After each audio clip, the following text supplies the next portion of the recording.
Si Aling Teresita Cruz, 72 taong gulang, musika. Habang nakahiga sa kanyang kama, dumaloy ang mga luha sa kanyang kulubot na pisngi. Anak, araw-araw naman akong umiinom ng vitamins, musika. Pero bakit nangyari sa akin ito? Nanginginig ang kanyang boses matapos siyang masuri ni Dr. Victor Pascual na may malubhang pagbaba ng liver function. Ang kanyang anak na lalaki na nakaupo sa tabi niya ay hawak ang bote ng multivitamins na araw-araw na iniinom ng kanyang ina sa loob ng 5 taon. Labis siyang nalungkot sa katotohanan ang mismong bagay na pinaniniwalaan niyang poprotekta sa kalusugan, musika ng kanyang ina. Ang siyang dahan-dahang sumisira sa katawan, musika nito araw-araw. Hindi alam ni Aling Teresita na ang musika ligtas na bitamina na kanyang iniinom ay puno pala ng mga synthetic musika na sangkap na naiipon sa atay at nagdudulot ng nakamamatay na sakit. Dahil sa isang maling paniniwala, ang sarili niyang musika, kalusugan ang naging kabayaran. Maligayang pagdating sa araw-araw na kalusugan. Magandang araw. Ako po si Lani, isang health expert na may higit 30 taong karanasan sa pangangalaga ng kalusugan ng mga nakatatanda dito sa Pilipinas at sa Amerika. Sa panahon ng aking pagtatrabaho sa malalaking ospital at nutrition research centers, libu-libong kaso na ang personal kong nasaksihan. Maraming mga nakatatanda tulad ni Aling Teresita na naniniwalang pinangangalagaan nila ang kanilang kalusugan, ngunit sa katotohanan ay araw-araw nilang nilalason ang kanilang sariling katawan. Ngayon, nais kong ibunyag ang nakagugulat na katotohanan na hinding-hindi sasabihin sa inyo ng bilyon-bilyong dolyar na industriya ng bitamina. Naranasan na ba ninyo na kahit araw-araw kayong umiinom ng bitamina, hindi bumubuti ang inyong kalusugan at sa halip ay may mga kakaibang sintomas na lumalabas?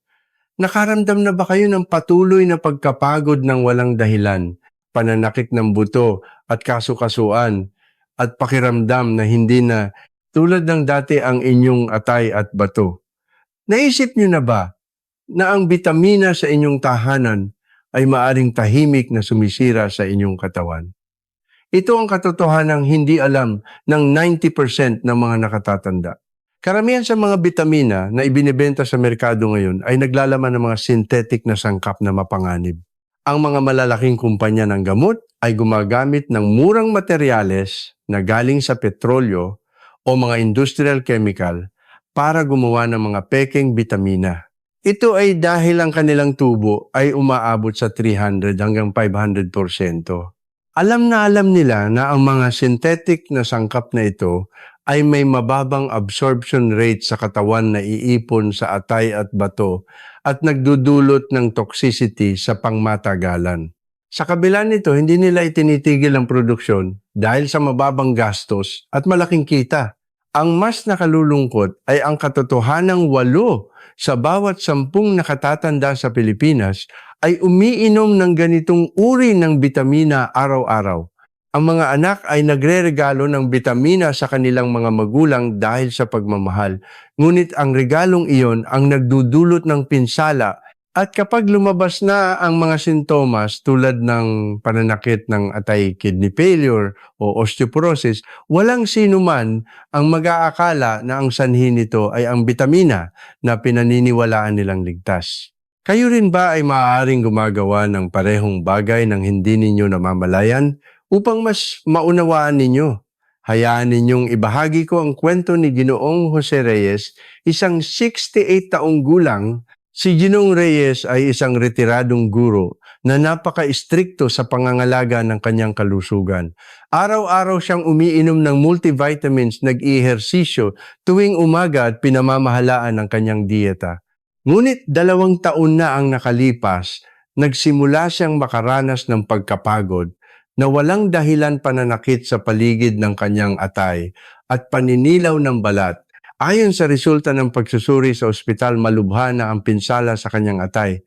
Doktor, hindi po ako umiinom ng alak o naninigarilyo. Ginawa ko ang lahat para sa aking kalusugan. Bakit nangyari ito? Naguguluhan si Ginoong Reyes. Matapos ang masusing pagsusuri, natuklasan ni Doktor Victor Pascual na ang antas ng synthetic vitamin A sa kanyang atay ay lumampas na sa mapanganib na level. Ang sanhi ang murang multivitamins na araw-araw niyang iniinom sa loob ng 8 taon. Sa kagustuhan kong protektahan ang aking kalusugan, ako pa pala mismo ang sumira sa aking katawan, sabi ni Ginoong Reyes sa akin, habang lumuluha.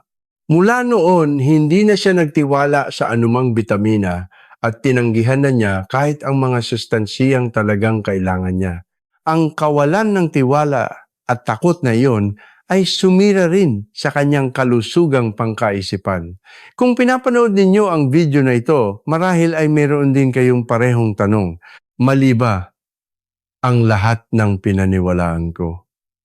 Mapanganib kaya ang bitamina na iniinom ko ngayon?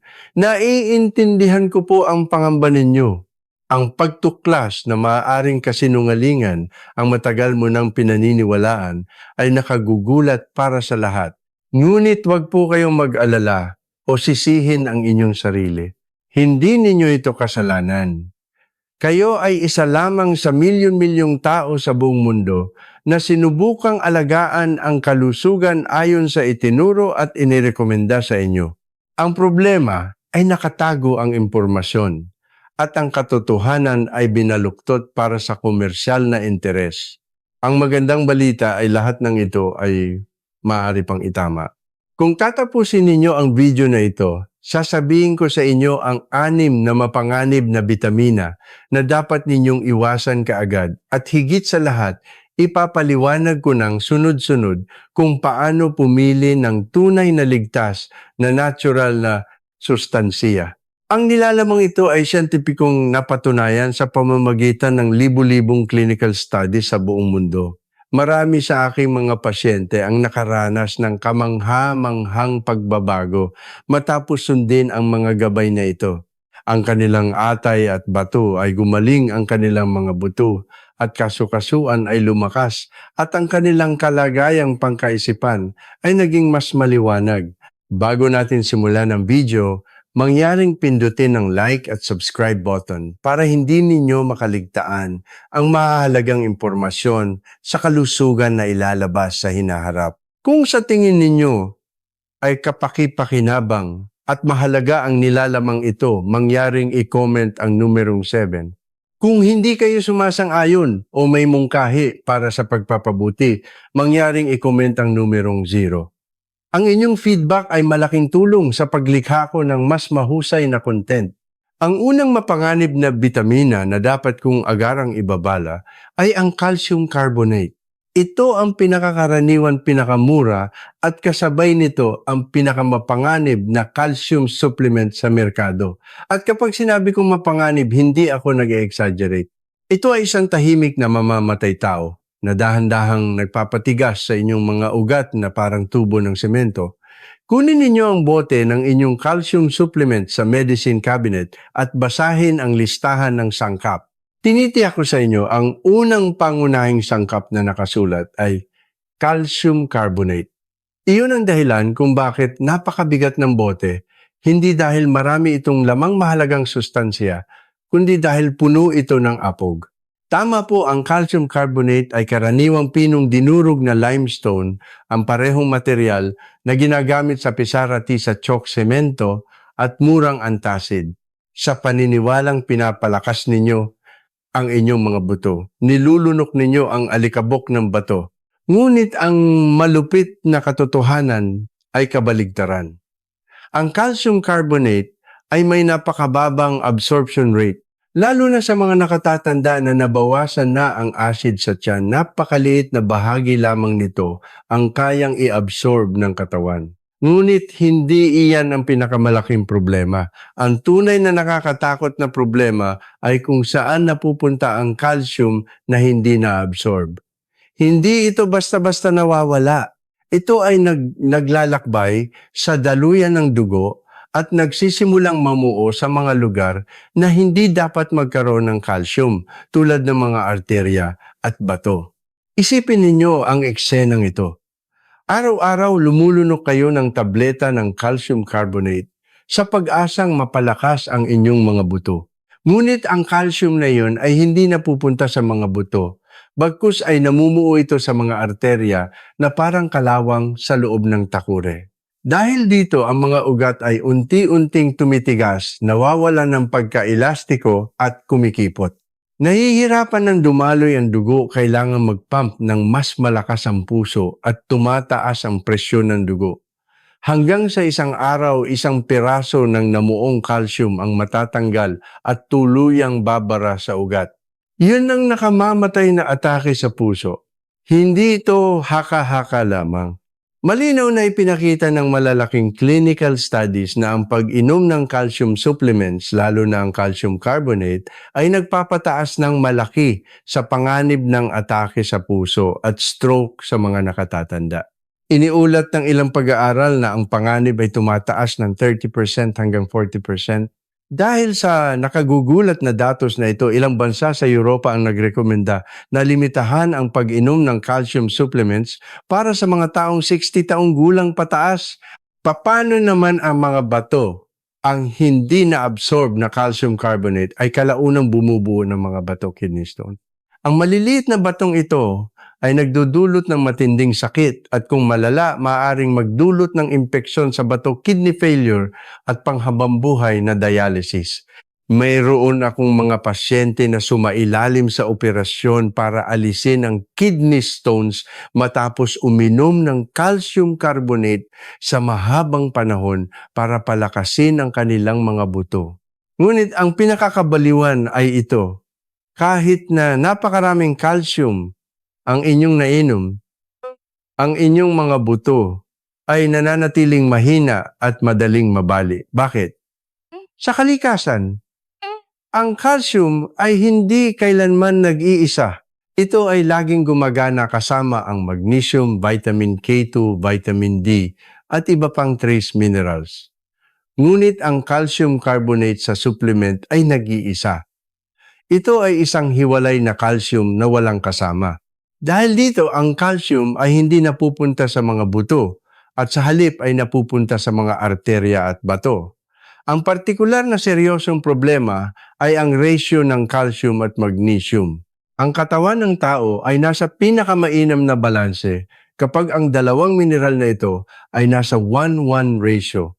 Ngunit karamihan sa mga calcium supplements sa merkado ay may labis na calcium sa ratio na 10:1 o kahit 21. Ito ay nagdudulot ng kakulangan sa magnesium na nagreresulta sa pamumulikat ng ugat, aritmia, insomnia, pagkabalisa at pananakit ng kalamnan. Hindi ninyo namamalayan na kayo mismo ang gumagawa ng bitag na sumisira sa inyong kalusugan. Kung gayon, paano ligtas na makakakuha ng calcium? Ang sagot ay nasa pagkain. Gatas mula sa mga hayop na kumakain ng damo, keso, yogurt, kefir, at mga gulay tulad ng spinach, kale, malunggay at mga almonds. Ang mga ito ay nagbibigay hindi lang ng calcium kundi pati na rin ng lahat ng katulong na sangkap para matiyak na ito ay makakarating sa tamang destinasyon nito ang mga buto. Kaya't itapon na ang mga tabletang iyon na gawa sa apog at bumalik sa tunay na pagkain. Ang inyong puso ay hindi na maghihintay pa. Ang pangalawang mapanganib na bitamina na dapat kong seryosong ibabala ay ang synthetic vitamin D o vitamin D2 ergocalciferol. Ito ay isang uri ng vitamin D na napakababa ng bisa at nakakadismaya, ngunit ito ang pinakamadalas na inirereseta ng mga doktor. At ito ay isa sa mga iskandalo sa medikal na larangan na labis kong ikinagagalit. Dahil malinaw nitong ipinapakita na mas pinahahalagahan ng sistemang medikal ang kita kaysa sa kalusugan ng pasyente. Una, nais kong bigyang diin ang napakalaking kahalagahan ng vitamin D. Hindi ito isang simpleng bitamina. Ito ay isang steroid hormone na kumokontrol sa halos lahat ng sistema sa katawan. Ang immune system ay lubos na umaasa sa vitamin D upang gumana. Kailangan ng mga buto at ngipin ang vitamin D para sa calcium absorption. Kailangan ng utak ang vitamin D upang makontrol ang mood at maiwasan ang depression. Kailangan ng cardiovascular system, pancreas, kalamnan at balat ang vitamin D para mapanatili ang kalusugan. Ang kakulangan sa vitamin D ay isa sa pinakakaraniwang kakulangan sa buong mundo, lalo na sa mga nakatatandang naninirahan sa mga lugar na kakaunti ang sikat ng araw. At ito ang nakakatakot na katotohanan, 75% ng mga nakatatanda sa Pilipinas ay may malubhang kakulangan sa vitamin D. Kung gayon, ano ang mangyayari kung kulang ka sa vitamin D, bumagsak ang immune system? Madali kang mahahawaan ng impeksyon, matagal gumaling ang sipon at pulmonya, at tumataas pa ang panganib na magkaroon ng kanser. Ang mga buto ay humihina, madaling mabali at nagkakaroon ng malalang pananakit at osteoporosis. Maaari kang dumanas ng matinding depresyon, mawalan ng gana sa buhay at malunod sa kawalan ng pag-asa. Dahil sa malalang pagkapagod, wala kang lakas na gumawa ng anuman. Ang diabetes, sakit sa puso at demensya ay malalim ding nauugnay sa kakulangan sa vitamin D. Hindi ito isang maliit na problema. Ito ay isang pandaigdigang krisis sa kalusugan. At kapag pumunta kayo sa ospital dahil sa mga sintomas na ito, matutuklasan ng doktor sa pamamagitan ng pagsusuri na mayroon kayong malubhang kakulangan sa vitamin D at magre-reseta sila. Ngunit sa 90% ng mga kaso, ire-reseta ng doktor ang vitamin D2, ang ergocalciferol. Bakit? Ang dahilan ay isa lamang tanging ang vitamin D2 ang aprobado ng FDA bilang isang gamot na dereseta at sakop ng insurance. Samantalang ang natural na vitamin D3 ay ikinategorya bilang isang health supplement at hindi nangangailangan ng reseta. Dito mismo nangingibabaw ang interes sa ekonomiya kaysa sa siyensya. Kung gayon, paano ginagawa ang vitamin D2? Nakagugulat ang sagot. Kinukuha nila ang mga kabute o lebadura at sa laboratorio ay pinaiilawan ito ng malakas na ultraviolet UV light upang artipisyal na malikha. Ang resulta ay ang ergocalciferol. Ito ay isang binagong molekula ng vitamin D na hindi kailanman nabubuo sa loob ng katawan ng mga mamal, kasama ang tao sa natural na paraan.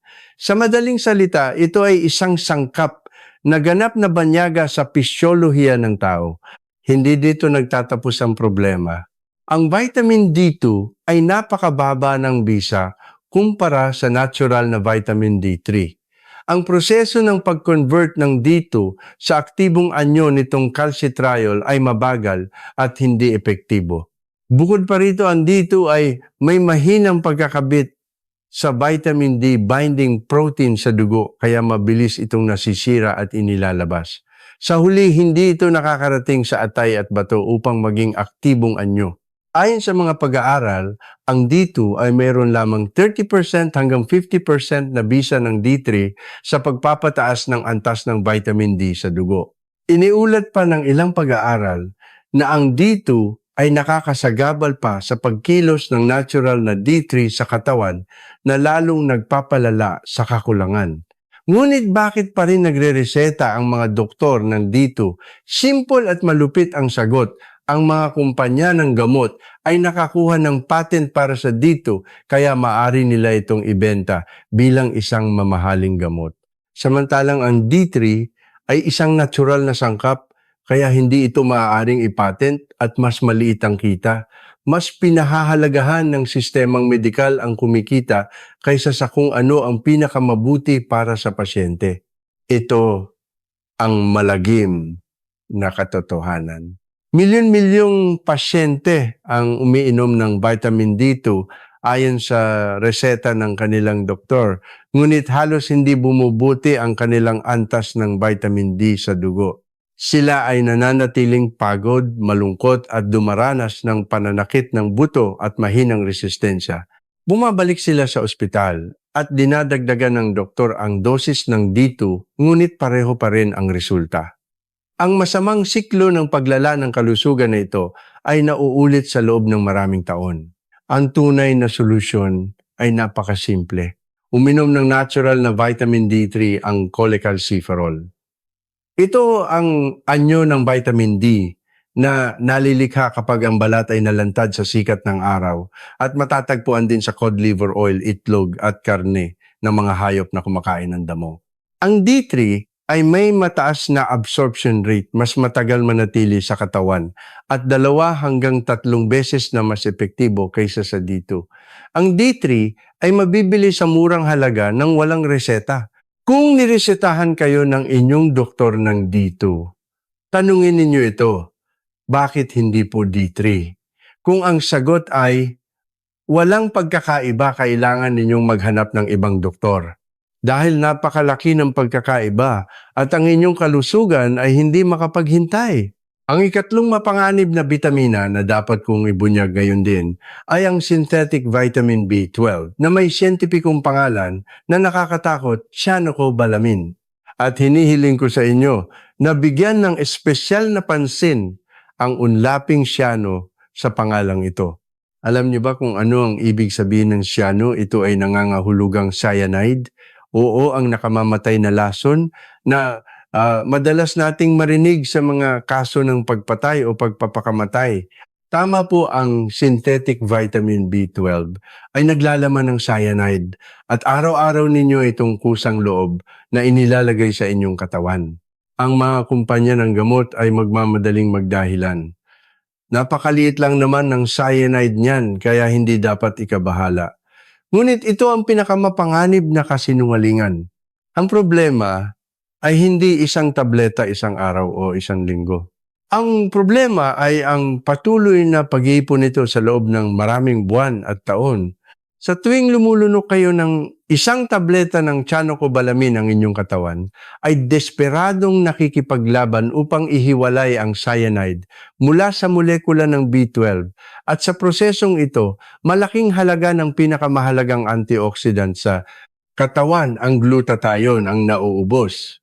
Ang glutathione ay ang pangunahing hukbong pandepensa ng ating katawan na nagpoprotekta sa lahat ng selula mula sa pinsala ng oxidation, tumutulong sa detoxification ng atay, nagpapabagal sa pagtanda at pumipigil sa kanser.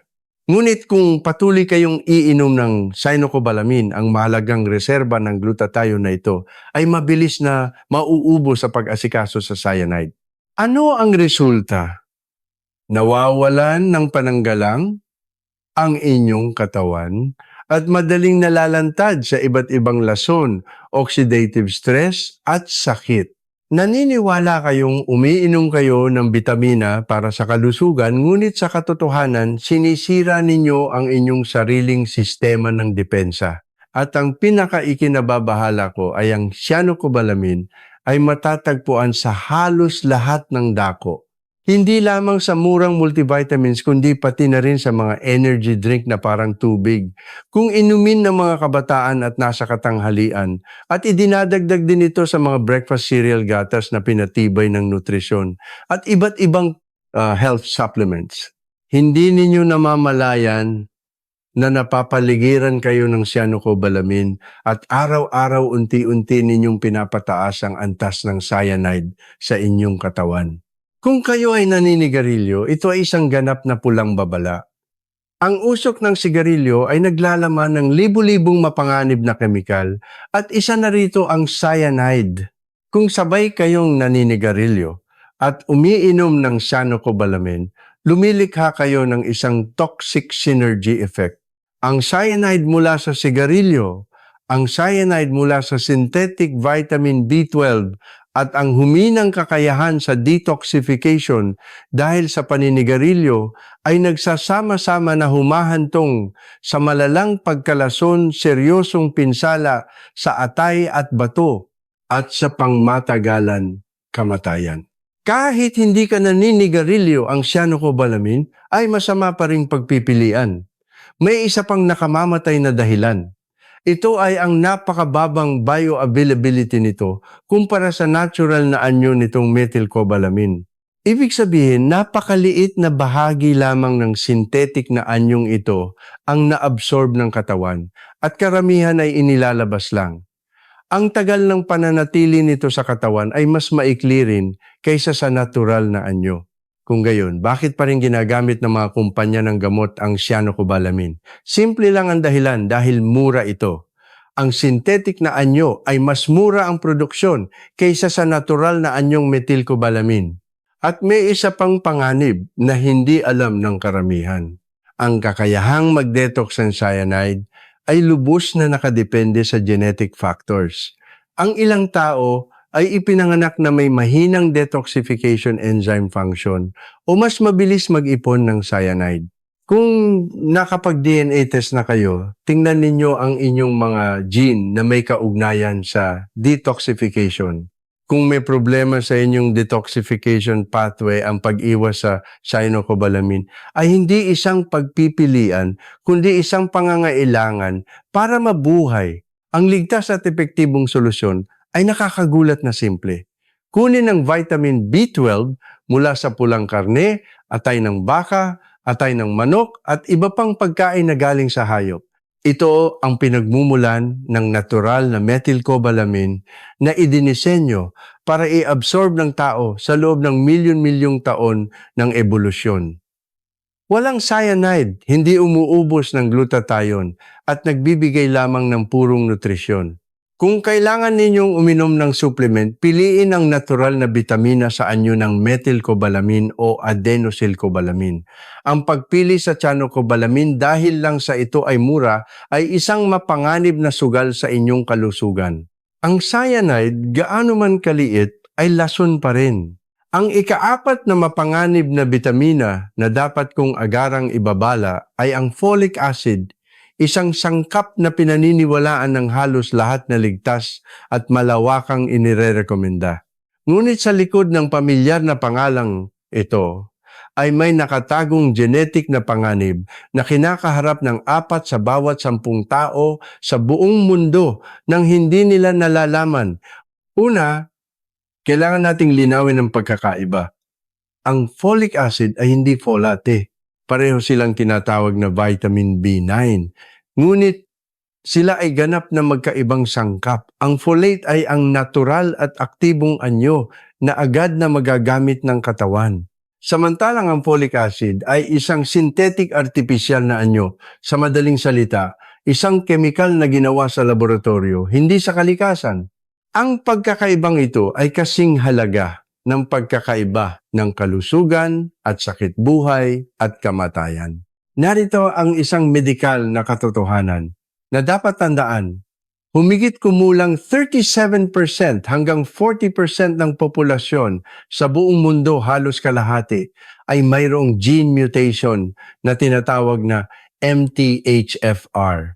Hindi ito isang pambihirang sakit at hindi rin ito isang exception. Ito ay isang napakakaraniwang genetic variation at malaki ang posibilidad na kayo o isang miyembro ng inyong pamilya ay meron nito nang hindi nalalaman dahil karamihan sa mga tao ay hindi pa nagpapa-DNA test upang malaman ito. Ang MTHFR gene ay may mahalagang tungkulin. Ito ang gumagawa ng enzyme na nagko-convert ng synthetic folic acid sa aktibong anyo nitong folate na magagamit ng katawan. Ngunit kung may mutation ng gene na nangyayari, sa 40% ng mga tao, ang function ng enzyme na ito ay bumababa o tuluyang humihinto kaya halos hindi nangyayari ang conversion process na ito. Ano ang resulta? Ang synthetic folic acid na iniinom araw-araw ay hindi na metabolize at unti-unting naiipon sa dugo na kalaunan ay nagiging isang biochemical toxin na dahan-dahang sumisira sa inyong kalusugan. At dito na nagsisimula ang tunay na sakuna. Kapag naging sobra ang taas ng folic acid sa dugo, hindi na ito ligtas. Sa halip ito ay nagiging isang nakamamatay na risk factor. Maraming pag-aaral na ang nagpatunay. Ang mataas na konsentrasyon ng synthetic folic acid ay nagpapataas ng malaki sa panganib ng kanser sa colon, suso at prostate. Bagamat ang eksaktong mekanismo ay pinag-aaralan pa, naniniwala ang mga eksperto na ang labis na folic acid ay nagsisilbing pagkain na nagpapalaki sa mga natutulog na precancerous cells. Ngunit ang panganib ay hindi lamang sa kanser. Ang labis na pag-iipon ng folic acid ay seryosong pinipigilan ang immune system. Dahil dito, nawawalan ng kakayahan ang katawan na labanan ang mga bakterya, virus at cancer cells. Madali kang magkakasakit, matagal gumaling at biglang humihina ang iyong resistensya. Maraming nakatatanda ang nagsasabing, madalas akong magkasakit ngayon. Parang humina ang resistensya ko, ngunit hindi nila naiisip na ang sanhi ay maaaring ang bitamina na kanilang pinagkakatiwalaan at iniinom araw-araw. Bukod pa rito, maraming sintomas tulad ng malalang pagkapagod, brain fog, hirap sa pag-concentrate, depression, pagkabalisa, pananakit ng kaso-kasuan, at problema sa panunaw ay nauugnay sa pag-iipon ng folic acid, ngunit karamihan sa mga doktor ay hindi ito napag-uugnay. Ang mga pasyente ay paikot-ikot sa iba't ibang ospital at umiinom ng iba't ibang gamot, ngunit walang sinuman ang nagsusuri ng MTHFR gene o ang antas ng folic acid sa dugo. Patuloy pa rin silang umiinom ng folic acid sa anyo ng vitamin B9 at ang masamang siklo ng sakit ay nagpapatuloy. Ang mas nakakatakot na katotohanan ay ang folic acid ay hindi lamang matatagpuan sa mga bitamina. Sa Pilipinas at sa maraming bansa, ipinag-uutos ng batas na magdagdag ng folic acid sa harina cereal, tinapay at instant noodles. 3 beses sa isang araw sa bawat pagkain, kumakain kayo ng synthetic folic acid. Ngunit hindi ninyo ito namamalayan habang unti-unti itong naiipon sa inyong katawan. Ang aking payo para sa inyong kaligtasan ay isa lamang basahing mabuti ang label ng lahat ng bitamina at pagkain. Kung nakasulat ang folic acid, iwasan ito kaagad. Sa halip, piliin ang mga produktong may label na folate, methylfolate o 5-MTHF. Ito ang aktibong anyo na ligtas gamitin kahit ng mga taong may gene mutation. At ang pinakamahusay na paraan ay ang pagkuha ng folate mula sa natural na pagkain, mga gulay tulad ng spinach, kale, asparagus, broccoli at avocado. Ang kalikasan ay hindi kailanman magsisinungaling sa inyo, ngunit ang industriya ng chemical ay hindi laging ganoon. Ang ikalimang mapanganib na bitamina na dapat kong ibabala ay ang synthetic vitamin A. Ito ay isang tahimik na mamamatay tao na matatagpuan sa karamihan ng murang multivitamins. Hindi ito biro o pagmamalabis. Ito ay isang seryosong babala batay sa katotohanang personal kong nakita sa libu-libong pasyente. Ang synthetic vitamin A ay mayroong isang napakapanganib na katangian na hindi alam ng karamihan.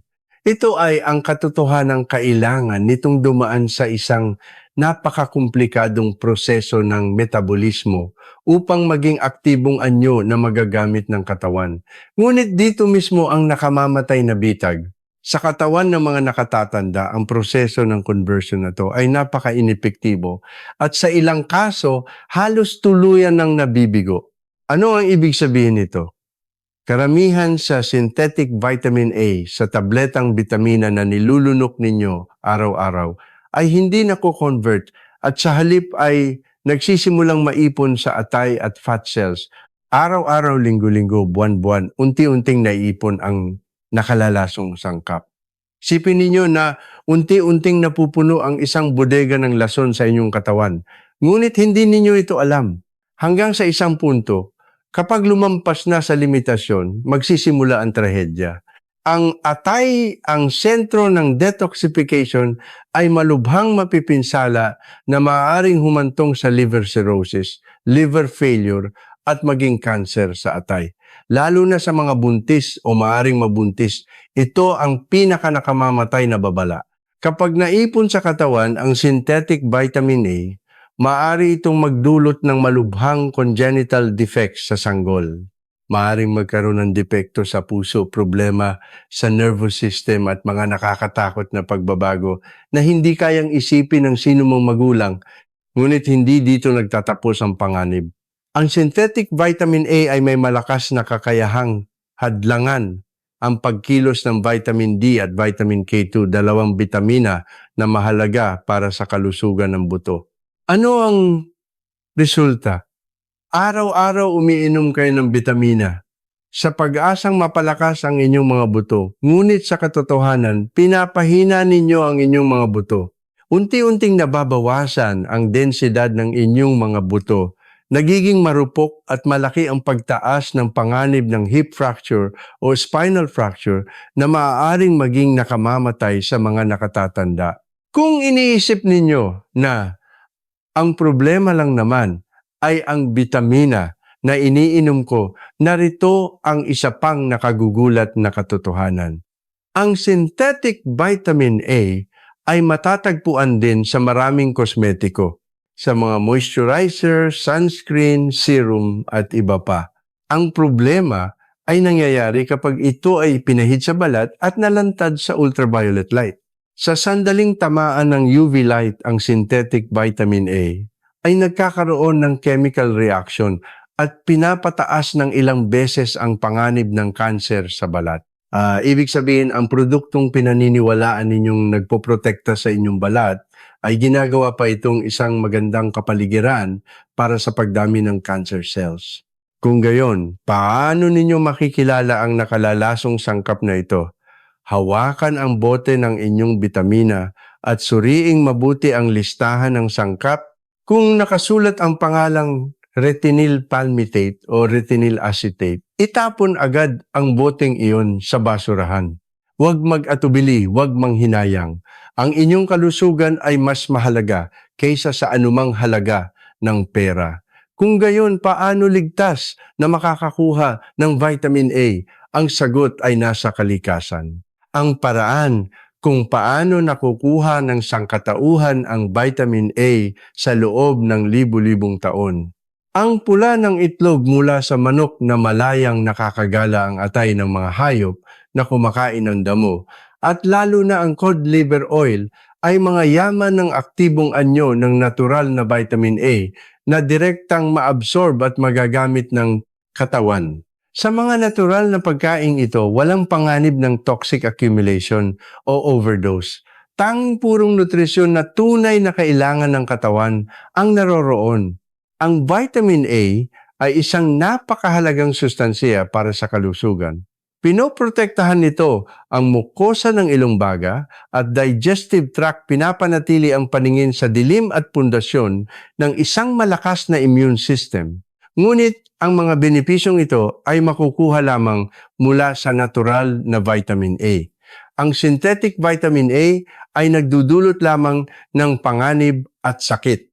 Huwag hayaang ang regalo ng kalusugan ay maging isang sumpa ng kamatayan dahil sa kamangmangan. Ang huling mapanganib na mineral na dapat kong agarang ibabala ay ang magnesium oxide. Ito ay napakamura, may napakababang absorption rate na halos walang silbi, ngunit matatagpuan sa 90% ng mga magnesium supplement na ibinebenta sa merkado.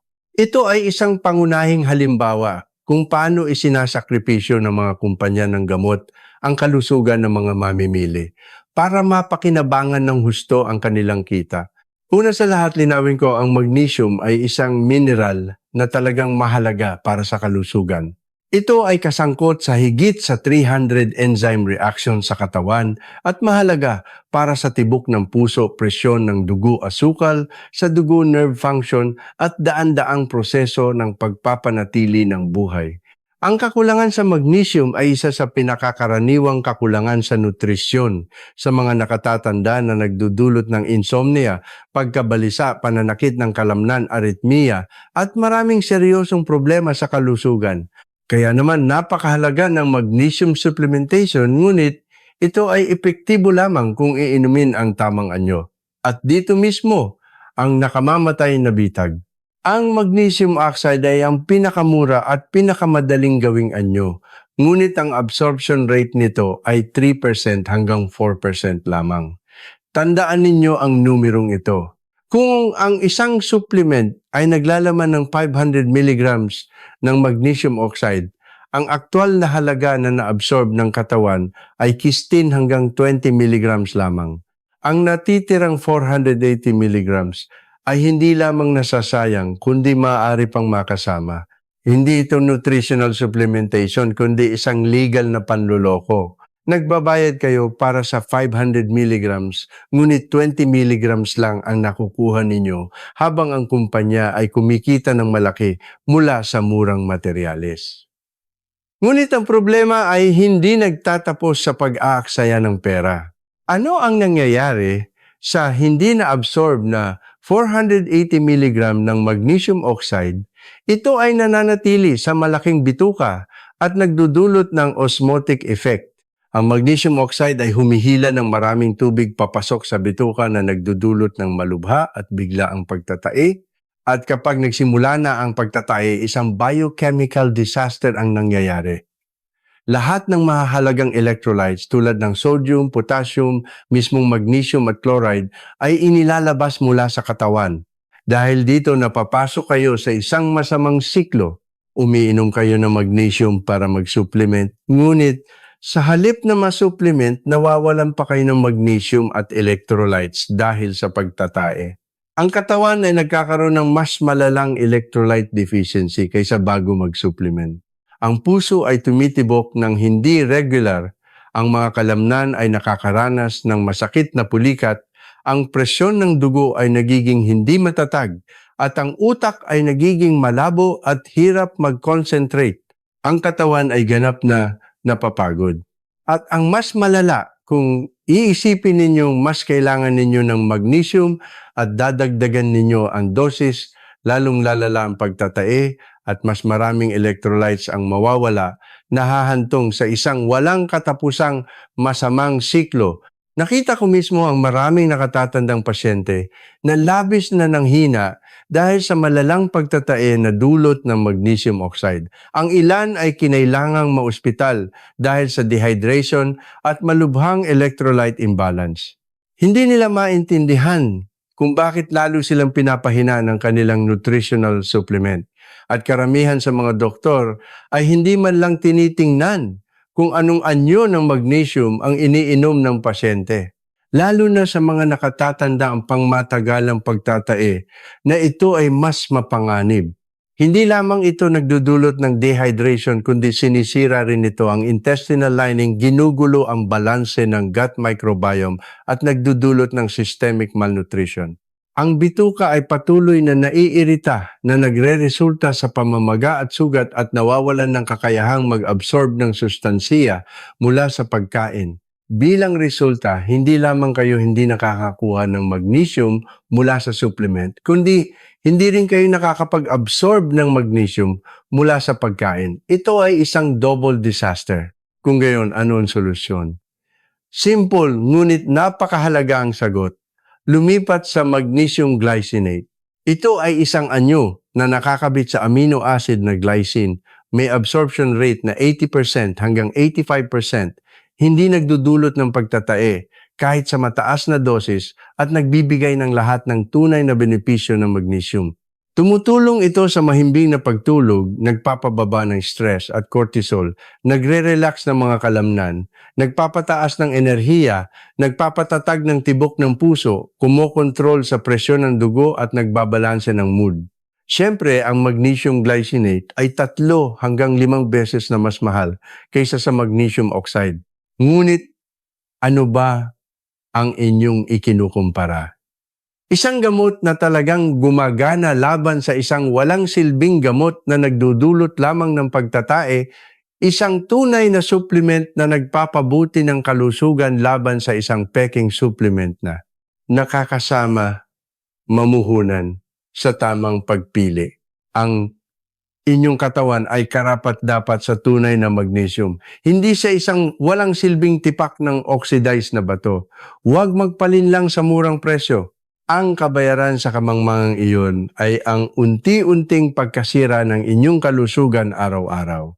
Minamahal kong mga kaibigan, sabay-sabay nating tinahak ang paglalakbay ng babala tungkol sa 6 na mapanganib na bitamina at mineral na dapat ninyong agad na itapon mula sa inyong medicine cabinet. Synthetic vitamin A na naiipon sa atay, beta-carotene na galing sa petrolyo, folic acid na nagpapagulo sa genes, cyanocobalamin na may cyanide, calcium carbonate na nagpapatigas sa mga arteria iron na sumisira sa mga organo, magnesium, Oxide na nagdudulot ng pagtatae vitamin D2 na walang bisa. Omega, 6 na nagdudulot ng malalang pamamaga at copper na sumisira sa utak. Lahat ng ito ay mga tusong impostor na unti-unting nagnanakaw ng inyong kalusugan araw-araw. Ngunit huwag mawalan ng pag-asa. Ang kaalaman ay kapangyarihan. Ngayon alam na ninyo ang katotohanan at mayroon na kayong kapangyarihang protektahan ang kalusugan ng inyong sarili at ng inyong pamilya. Magsimula ngayon. Suriin ang inyong medicine cabinet. Basahing mabuti ang mga label ng sangkap.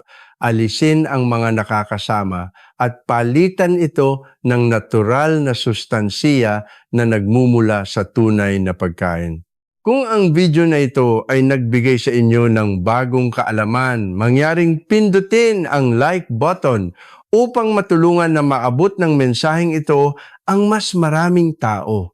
Kung mag-subscribe kayo at i-on ang notification, hindi ninyo makakaligtaan ang mga mahahalagang kaalaman sa kalusugan na ilalabas sa susunod. At higit sa lahat, mangyaring ibahagi ang video na ito sa inyong mga magulang, lolo't lola at mga kapatid. Maaring sila rin ay umiinom ng mga mapanganib na bitamina na ito nang hindi nila nalalaman. Ang isang share ninyo ay maaaring magligtas ng kalusugan at maging ng buhay ng isang tao. Mula sa araw-araw na kalusugan, ako po ay taus-pusong nagpapasalamat sa inyong oras at pakikinig hanggang sa dulo. Naway mapuspos ng kalusugan, kapayapaan at kaligayahan ang inyo at ang inyong pamilya. At naway makamit ninyo ang pinakamahusay na kalidad ng buhay. Tandaan ang kalusugan ang pinakamahalagang yaman at kayo lamang ang makakapagpasya kung ano ang ilalagay ninyo sa inyong katawan. Pumili ng matalino. Magkita-kita tayong muli sa susunod na video. Salamat!